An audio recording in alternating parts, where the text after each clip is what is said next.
Distance learning is definitely a struggle for a lot of students. Some students are doing well, and some students are not. Percentage-wise, there is an increase in chronic absenteeism. So all our students have the ability to connect, some of them still aren't connected.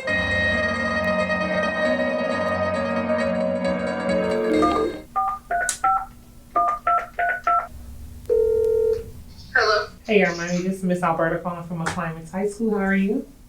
Good, and you? I'm good. I'm just calling to check up on you to see how you're doing with your attendance and your grades. Have you been missing any classes? No.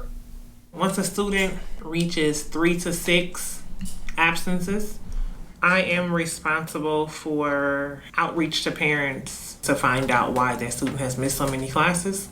There's something we can do about it, but they're at home, so we can't monitor them, as much as we would be able to if they were in the building. When we're in-person learning, whenever I stand in the hallways, I always ask the students, what'd you learn today? That's so important. But it's hard to do that through distance learning, unless you call in and saying, hey, how did it go today? What'd you learn today? How was your classes? And they need that. This area that we live in, that we work in, that our school is in, there's a lot of trauma. There's a lot of crime in our neighborhoods. We don't have proper grocery stores. And then you have some students who don't have nobody at home, who has nobody to push them. My motto is all you gotta do is roll over and press a link.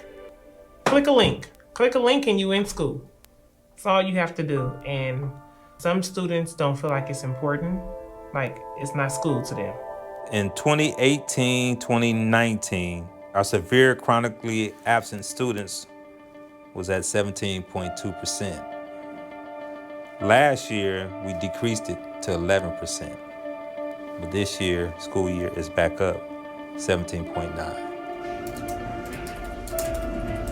Being at home, you kind of lose that motivation that you have because you're not getting that day-to-day experience that you usually do. When we're at school and we see our friends, it feels like it pushes you to want to do better in class.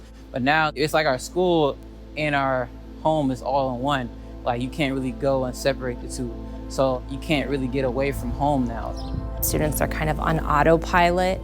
You don't receive that same fire, that same passion, excitement for learning that we did when we were in person. There's a real lack of motivation because I think a lot of it is still unknown. When will this be over? When can we be in person? When will students be hands-on again?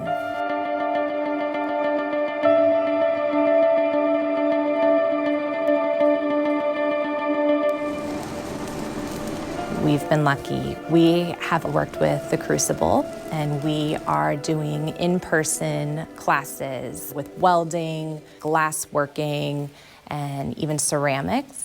And students can sign up and get out of the house. Cover.